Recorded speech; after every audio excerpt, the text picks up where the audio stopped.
and sadness filled the Omaha Fire Department today. I'm Jeremy Maskell. I'm Melissa Fry. Omaha firefighter Scott Peterson lost his life early this morning in a crash in western Douglas County. An oncoming pickup crossed the center line and hit Peterson's motorcycle. We're going to report on what we know about the investigation in moments, but first, a wife, 2 children, and an extended Omaha firefighter family mourning a loss. Big story coverage starts at Peterson's fire station with KETV News Watch 7's Tony Cornett.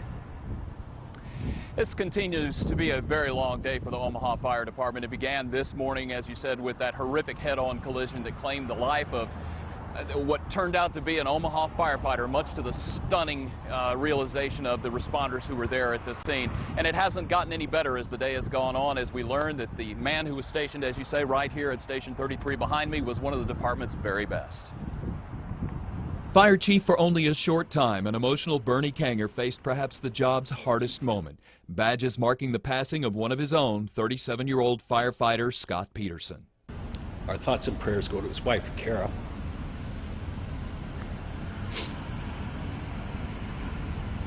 And his 2 kids. Peterson was killed on his motorcycle here at 240th and Pacific last night when an oncoming motorist crossed the center stripe and hit him head-on. Instantly, OFD lost a highly trained veteran, admired and respected at his home station 33 and throughout the department. He was one of the best that we have. Scott was one of our most highly trained firefighters. He belonged to our specialized rescue unit. He was also a member of the Nebraska Task Force 1 Urban Search and Rescue crew. Peterson was notably involved at the explosion and collapse at International Nutrition, helping rescue 5 people that morning. And now Peterson's firefighter family is helping his family cope with his sudden loss. He loved this work as much as he loved his family. We have been with the family since early this morning. Union President Steve LeClaire was emotional too. Shocked and saddened, and we're keeping his family, his wife and children, and we're keeping them in our thoughts and prayers. And our main concern, going forward is to ensure that all the needs of the family are met. LeClaire called Peterson a firefighter who wouldn't settle for the status quo. If it needed to be done, Peterson wanted to do it. A man of the highest caliber, and he'll be sorely missed, not only by his family, but he'll be sorely missed by the community.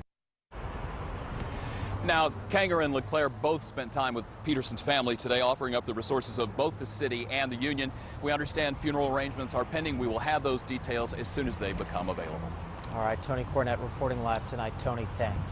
Also offering support to the family, the fire department chaplain. Father Chuck Swanson told us his job is never easy, but he knows his presence offers comfort in a time of unimaginable sadness. Although he admits there are never any magic words. No, you're always scared when you go into that situation, because they're looking for something that you don't have to give them, really. Father Swanson also helped counsel the Omaha firefighters who were the first to respond to the crash, who realized it was one of their own involved. Investigators say the other driver, Jonathan Mumm of Fremont, crossed the center line. He was southbound on 240th Street when he veered left around 12:15 this morning. Mumm was not hurt in the crash, but did go to the hospital last night for a chemical evaluation. Investigators believe alcohol is a factor. So far, though, no charges have been filed in this case. That won't happen until the toxicology reports are back.